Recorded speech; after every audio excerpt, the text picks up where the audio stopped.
people are more than a single identity. I remember hearing these 7 seemingly unextraordinary words in a TED talk by Chidibamba Adichie, and they completely changed the way I thought about people. You know, if there's something that we're all guilty of, or at least I am, is believing that one single statement describes an entire person. Have you ever thought of what a person is beyond that statement, beyond that label? Have you ever thought of what Virat Kohli is beyond a cricketer? Have you ever thought of what Michael Jackson is beyond a singer? And what about you? Have you ever thought of what you are beyond that one label? We reduce people into labels because labels are easy to remember. But the truth is, our identity has never existed through these labels. It has always existed based on a community and based on a story. Namaste, I'm Aryav Chog, a grade 11 student of TSMS.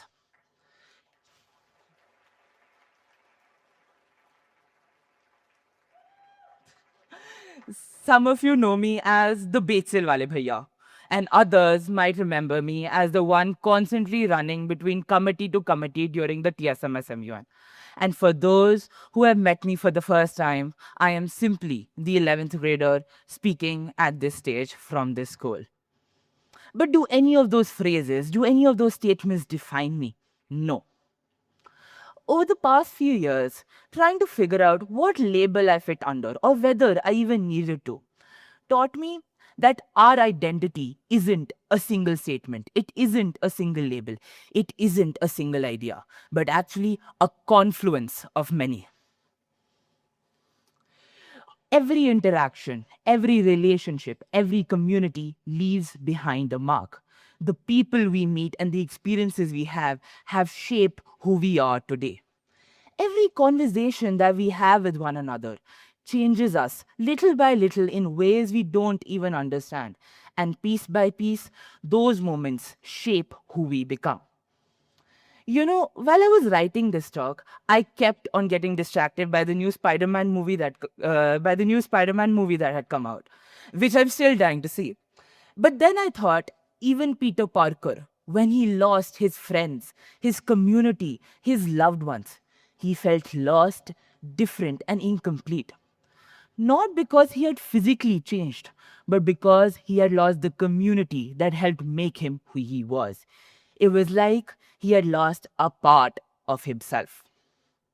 It proved to me that our identity was never singular, it was never built out of isolation. It was always the embodiment of our community and the convergence of our relationships. But let me clarify something.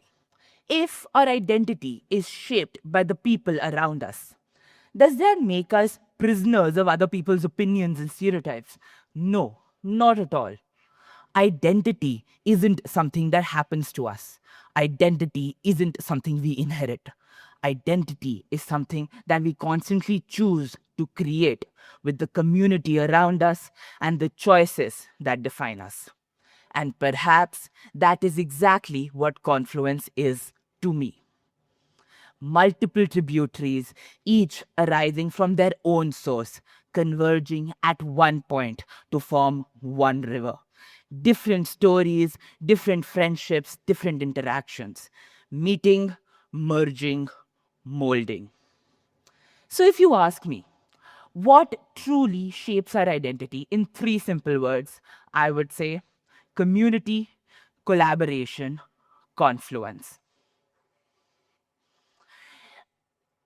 Over the past few years, since I was young, I have always seen my friends and my seniors launch MUNs, organize donation drives, launch NGOs, and create initiatives that actually help people.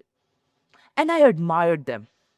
But soon I started believing that if I wanted to make a difference, I had to do everything myself. That leadership meant standing at the front, and that impact belonged to the individual. Until a summer a few years back when I had the opportunity to attend a summer internship program at Masters Union.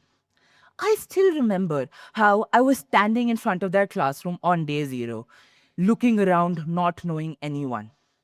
There were qualified students from all around India. And then there was me, wondering whether I'd walked into the wrong classroom.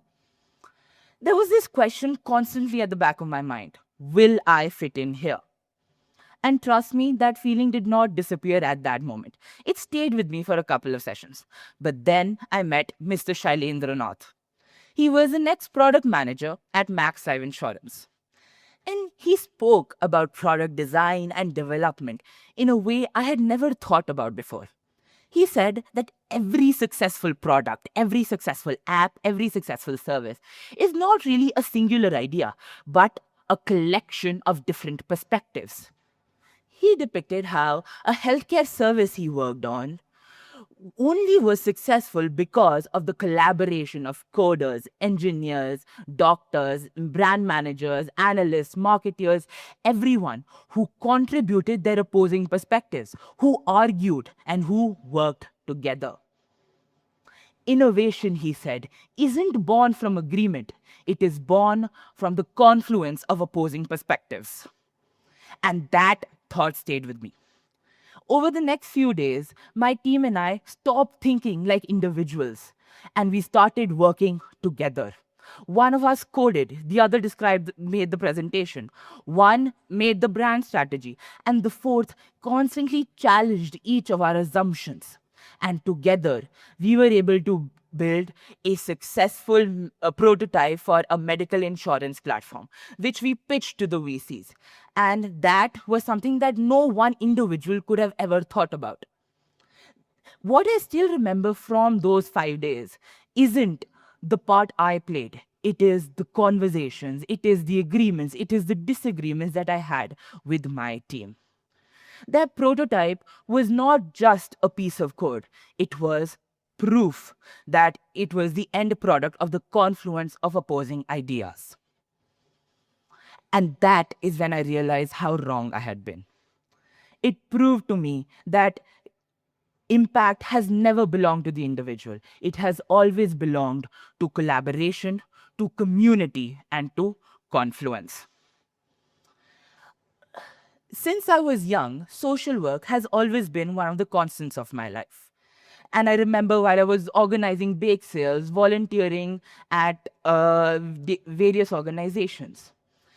From that instant, I started seeing NGOs as communities where all of us could do more than any one individual ever could. But while I was working, there was always that one question at the back of my mind: what is my one thing? What is that one passion? What is that one niche that defines me, that all of us suddenly have? Do you remember how people say, I've known since I was 6 what I want to do and what I like? Yeah, that was not me.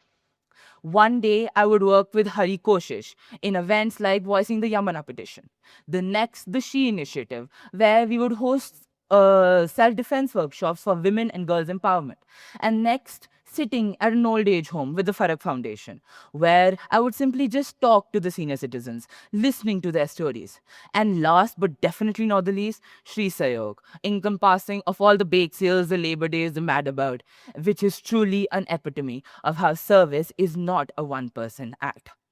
For a while, I thought that I lacked direction, that I did not truly know myself, and I needed to find that one thing. But then I remembered a quote that many of us probably have heard: a jack of all trades, a master of none. But do any of us know the full saying of that quote? A jack of all trades, a master of none, but oftentimes better than a master of one. And that was it. That was me. And it always used to remind me of something my dad used to say: go and do every event. Try every sport, do every competition, attempt every Olympiad.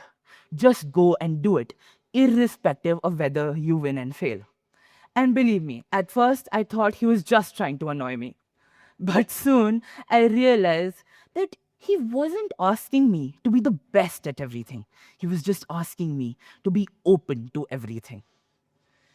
Because every time we are open to something, we have a chance to find a community. We have a chance to build collaboration. We have a chance to write another story in the chapter of who we are. All of those events, all of those experiences were just a possibility to learn new things. And the only way to do it was to just show up. So maybe my life was never meant to be around one thing. Maybe I was never meant to have one cause. Maybe I was always meant to be around a confluence of different ideas. You know, we constantly ask ourselves, and I'm sure many of you agree, who am I? What is that unique thing about me? But perhaps those are the wrong questions. Maybe the better question is, who have I become because of the people around me? Because everyone we meet plays a part into who we are, whether it is our parents, our siblings, our teachers, or our friends. So now, to end it all, I say, when I look back to all of us, I don't see any one singular identity. I don't see any one singular perspective. I see that we are all a community of the people we've met, a collaboration of experiences, and a confluence of ideas. We are more than a single identity. Thank you.